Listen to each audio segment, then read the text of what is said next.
Welcome to NovoEDTalks, where we reveal real-world strategies and expert insights from learning and development professionals. In every episode, we chat with practitioners, course designers, learning strategists, and business leads.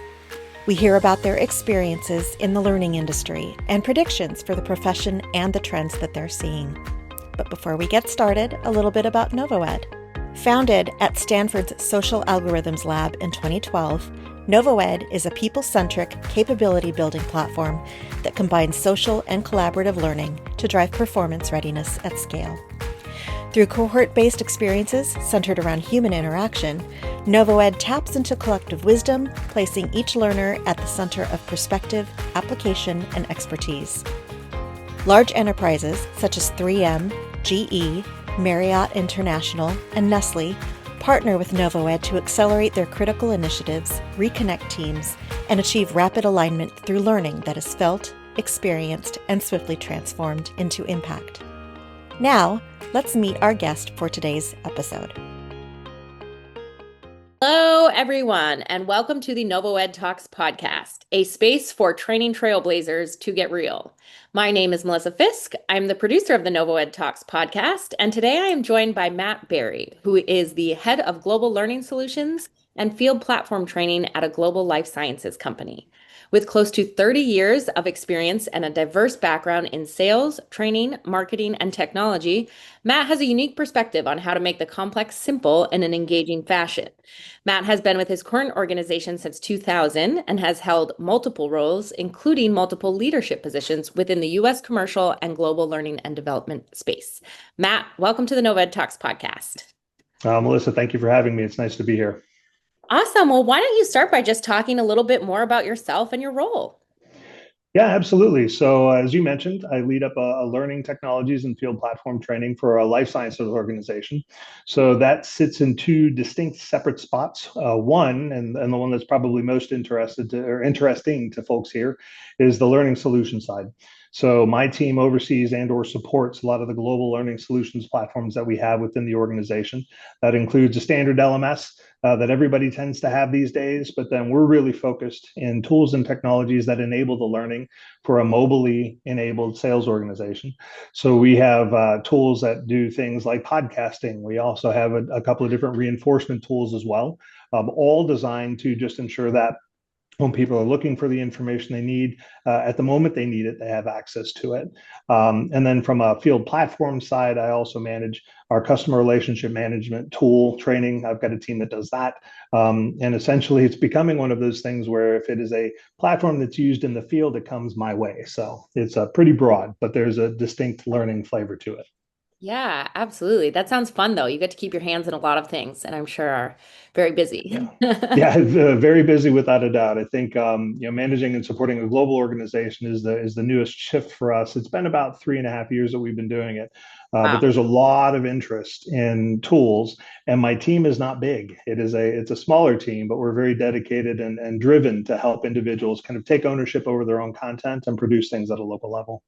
That's awesome. So, who are some of the learners that are consuming some of this content that you oversee, and what are some of their challenges? Sure. I mean, the commercial organization is broad, right? I already mentioned sales.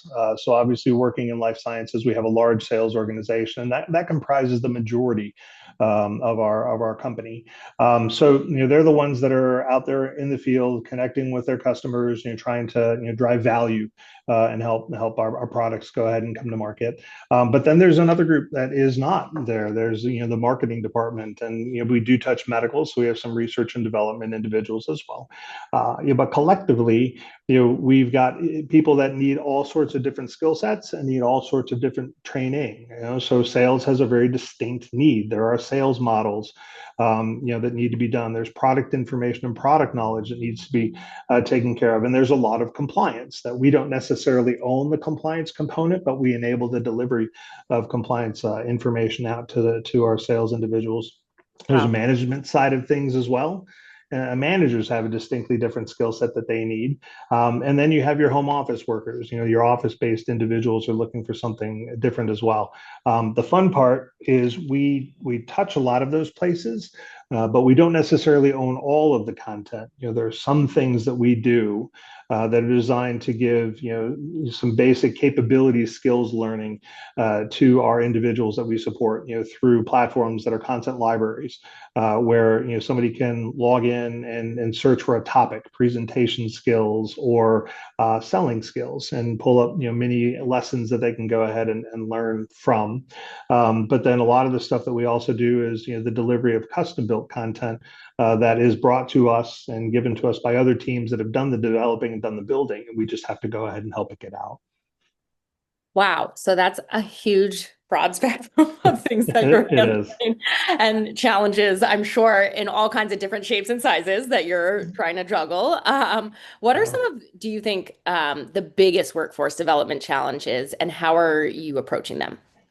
Sure. I think the biggest one is everyone's desire to go and grow within their own, space and their own vertical. So development is something that we focus on.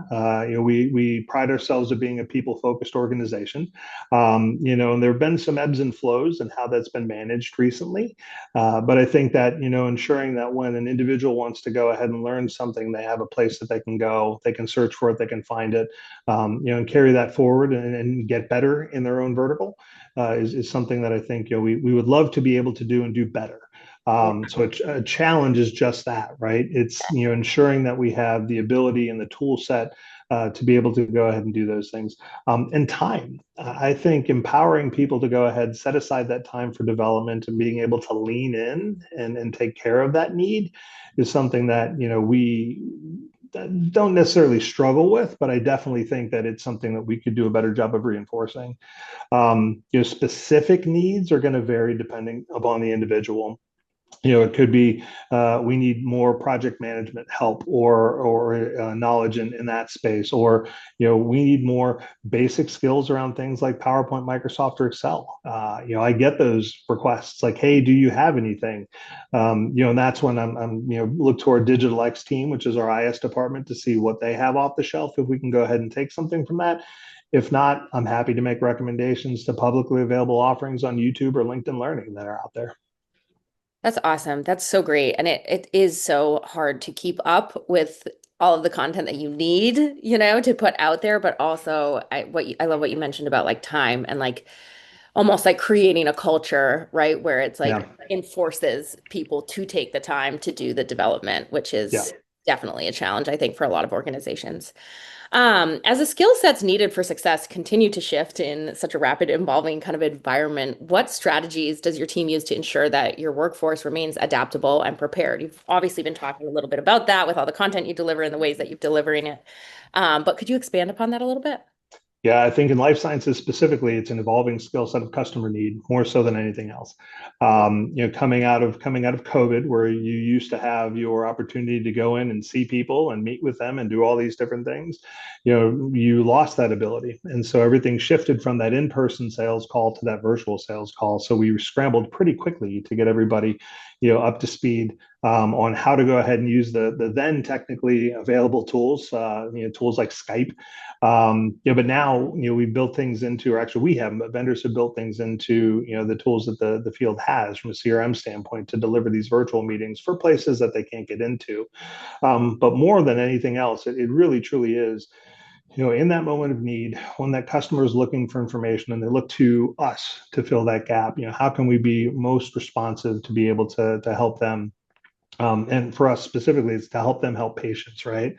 But then from a training standpoint, it's ensuring that everybody understands that the old days of in-person selling have changed, and now there's more of a need for an account-based approach, or there's more of a need to holistically think about the customer and all the various voices that are engaging with the customer, and looking for ways to streamline those, make sure that the right hand knows what the left hand is doing, but all of it designed around the customer's preference.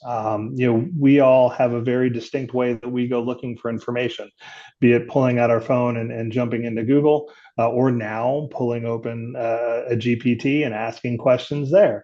Our customers are no different. So we just want to be certain that, when they're looking for information, they're coming to our people, we give them the ability to have that information ready, and provide it when and where needed through the mechanism that's being asked. That's awesome. It's so many factors to think about. And I think sometimes, folks get like siloed into thinking about one big thing that they have to solve for, and they're It's not. happening right Yeah, now. exactly. And not thinking about all of the other little things. Yeah, no, I think everything, right? So one big side, everything's AI these days. How is AI going to help? But from an end user standpoint, from a learner standpoint, how is AI going to replace me? And I'm really quick to point out that it's not going to. In our world, it is going to be an enabler.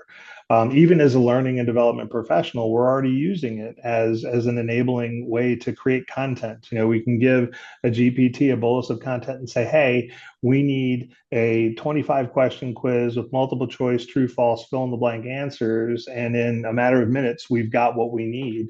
And then we can go through the process to get things reviewed and approved for use. So it's saving us time, and I think that, that's the part where some of the skill set shift is going to happen, is helping individuals understand how to engage and interact with any AI tools. If we identify those that we'll put out in the field, that will be able to help them do their job better. Right, right. And how does your team kind of assess and address skills gaps, to stay agile in this changing workforce? Sure. We measure it all. So, we have post surveys that go out after we deploy any sort of a learning event. Most of the times it's going to be a classroom event.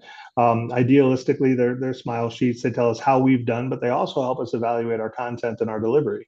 So we can learn really quickly if we've got a gap or if we need to change something based on the feedback that we're given. And then we have a really good relationship with our field sales leaders. They're the ones that are out there seeing our sales individuals doing the things that they do on a daily basis. And so they can in turn help us identify gaps that are out there and needed. And those filter back up. So, my technology arm is one piece of a broader learning organization that has people that do the product and sales skills training, and so they're the ones that identify or partner with leaders to identify, hey, we have a gap here. Is there something that you can help us do to fill that gap? And then ultimately it comes our way for the deployment of these, and then measurement and tracking. We make sure that if a program is put out, it's completed on time. We can take a look at any assessments that are put out there to identify areas where there might be a gap, and then inform the people delivering the learning that, hey, when you're looking at this area, here's something you might want to focus on because there's definitely a deficiency here. But that goes two ways. Was it the question that was causing the issue, or was it an actual general understanding that was causing the issue? So we have a number of different ways to do it, from either measuring ourselves and our ability to deliver plus our content, and then also gathering and garnering feedback from those leaders that are seeing people execute in the field. That's awesome. Now, do you have any kind of core KPIs that help you with that to kind of measure the effectiveness and or the gaps? Yeah, I mean, we're always looking for them. From our standpoint, we always want to rate really, really high. So if we're looking for, how are we doing? We want to hit, a 4 out of 5 on a 5 point scale, if not a 5 out of 5. But obviously, being realistic, you want to go ahead and set an aggressive goal, and just try to get there and do that. The KPIs that we are going to start looking at are those like, we've delivered some training, we're looking for behavioral skill change. Are we actively seeing that in the field? And so again, that goes back to the partnership with our leaders that are out there watching, monitoring, measuring. And so some of the ways that we have information coming back in are, field coaching reports that are out there. And then there's the ability for us to survey and identify any areas. But to date, it's a lot of that two-way dialogue.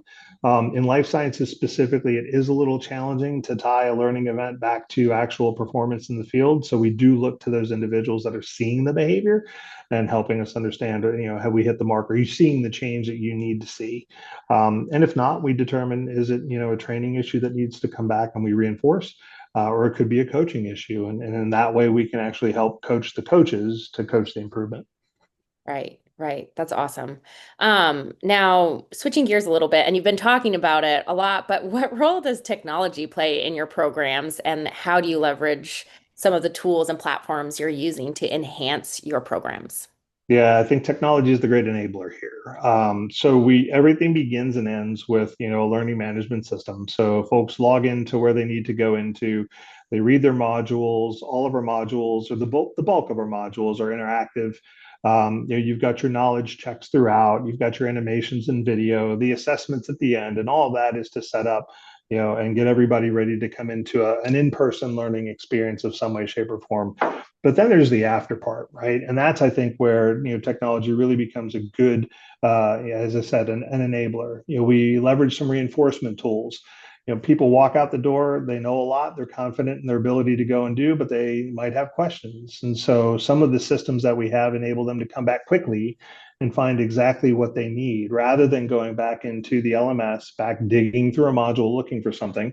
We afford them little reinforcement tools that they can go ahead and quickly find the information that they're looking for when they need it. At the same time, we can use those same tools to consistently reinforce some of the things that they've learned in training. So you left the room, you're out there in the field, you pick up your mobile device and you look, oh, there's an alert. Hey, why don't you go in and test your knowledge on these skill sets? And folks can go ahead and kind of continue to maintain that high level of confidence in their ability to deliver certain things. And we're looking at novel ways of doing that as well. I think that there's a lot of interest in how can AI power some of those things and give people a safe space to practice that sales pitch or to address and handle any objections that they might get. We're not there yet in those areas. Yeah. We're definitely paying attention. So Yeah. I think technology enables, and I think then the fun part is when you get into some of the more non-scripted components like a podcasting platform where you can easily go ahead and have our end users and our learners listen to best practices or listen to strategy. Why are we doing certain things? Giving leaders an opportunity to spend some time talking with each other or talking to an interviewer and sharing some of these ideas out. Those are tools that are fun to have. And we definitely enjoy deploying content through them. Yeah, I love that. I love that. Obviously, fan of the podcast here, but no, Obviously. I think it's so true because it's, I think we've made like little micro learnings too because we're so used to consuming content that way on Right. social media, right? But I think a majority of folks, especially if folks are not even folks like sitting at a desk all day, but like folks who are driving a lot, are listening to podcasts, and it's become almost like another way that we're used to consuming content and almost like Right. able to understand it and process it. So I love that you guys are doing that to do some of these learnings. I think that's so unique, but also, very, very relevant to where everyone's at right now. Yeah, sure. Well, and I've always said it, back when I was in marketing, we used to talk about, then it was the big data driving a lot of decisions, and then it was multi-channel, and now it's omni-channel. Yeah. When I first, you've got different people that like to learn through or like to hear marketing messages through different modalities. This isn't any Right. different. Right. When I first came back into the learning space back in, I think I was 16 or 17, I was like, hey, I was like, why aren't we talking about omni-channel learning? How can we leverage data to make ourselves, give ourselves opportunities to be able to go ahead and learn? And everyone's always chasing that Amazon style learning aspect anyway. Can we build it so that it recommends the next thing and they go off and continue to learn on their own? But realistically, we have to be Right. cognizant of the fact that time, right? Right. People need to make that time. And so when they're looking for it, can we give them what they need when they want it? Yeah, absolutely. I love that. Kind of thinking about the industry in general as learning and development and mentoring programs even have rapidly evolved over the past 5 years. What are some key takeaways that you've seen? Yeah, I mean, I think the biggest piece right now is everyone's hungry for connection and learning from each other. I think that when and actually when you sit in the technology space like I am, everybody always wants to know, well, how are you using it and how have you had successes? From being in a highly regulated industry, there's a lot of times where we need to show proof cases and use cases before we can go ahead and implement something into this space. So, the ability to find individuals that can provide guidance, give that feedback, and have forums like this or like conventions or gatherings through societies where you can sit and talk and exchange ideas and knowledge. I think that industry today, everybody is chasing the same thing and working towards the same goal, right? To effectively deliver and deploy learning and development to our people, when they need it. So we're all working in these same spaces. We're all working on these same challenges. Having someone that you can reach out to when you run into that wall and say, "Gosh, I can't figure this out. Is there somebody I can talk to?" You've got forums. You can search for a podcast. You can look to different places to connect. and then see. And I think that's the nice part about us as an industry in the L&D space. We're willing to share, we're willing to talk. I can wax poetic about this stuff all day long. I'm always happy to, listen to somebody, to connect with somebody, and to try to troubleshoot it. And if I don't have the answer, I'll tell you right up front. I'm sorry, I haven't experienced that. I don't know, but maybe we can bounce some ideas off each other, and that might give you a new path to go down. Yeah. Yeah, no, absolutely. And kind of on the flip side of this question, you've talked a lot about how you're currently kind of leveraging tools and technology to enhance experiences. But what do you see, coming over the next 5 years? Obviously, AI, we talked a little bit about that, but give me some more on that kind of, future looking. I think the places that we're going to have to look is what you referred to earlier. Everyone's so used to getting, real rapid fire information off of things like socials. That's not going to change. I think, we've made the transition into, what originally was micro learning, and then it was bite sized learning, and now it's snackable learning. Pick a name, pick a day. It's just the refresh stuff, but it is that immediacy of it, right? Our learners in our space in life sciences, our learners are busy. They need to be able to get in, get out, and be on their way off to their next important meeting. And I think our home office people are the same way, right? It's not that there's a distinct difference between a field-based person and an office-based person. Everybody is going to look for something that they need to get to when they want to. I think it's incumbent upon us, though, to satiate that need, give them the basics that they need at the moment in time that they need it. But then I had a mentor once who talked about lean in learning, right? We want to give them something so they can go ahead and find that information. But if they're really interested, if they really want to go ahead and develop their practitionership, they can then lean in later. So they can come back and dig into an article or dig into a longer learning module or something like that. That's never going to go away. Yeah. You're always going to have people who have different styles of wanting to learn. So you're just going to have to bend your technology to meet those needs. The other bit, and I think this is the piece that's gonna really push all of us in learning and development, is relevancy. So we, when AI hit just a handful of years ago, I mean, it'd been around and people were using different pieces in different ways, but when these GPTs showed up, everybody wanted to get in and wanted to start using them. And now you're hearing all this talk about agentic AI and how are these little agents going to help us do the things that we need to do. And the next bit is, when AI comes back and starts making recommendations for you on its own. So there's lots of different ways that we're going to be looking at technology as, again, that enabler. Yeah. But the biggest piece is to approach all of it with the idea of your learner in mind. What is your content strategy? What do they need? And then what's the best tech to go ahead and fill that gap? Yeah, that's brilliant. And I feel like both of those sentiments have been said on this podcast before, but never together, right? Like under Yeah. that question where it's like, yes, give your learners what they need and where they're at, but especially I think it becomes especially important with this like future forward thinking approach to technology as well. Because Yeah. it's so easy to get distracted with like the next bright shiny thing where it's like, oh, this could streamline Oh this yeah. way. But if it doesn't work for your learners, then no, it can't. So Right. like I mean, the nice part about so you've gone from, you had, I think the first really big disruption came when the iPhone was released. All of a sudden, you had this small screen that was in your pocket that you're able to go ahead and do things with, right? But then the iPad came out, so it's that medium format bit where you could go ahead and still do more. I think we're probably at steady state from a technology standpoint. Now it's going to be those apps and those learning vendors that are going to be looking for new and novel ways to go ahead and engage. A screen is a screen is a screen.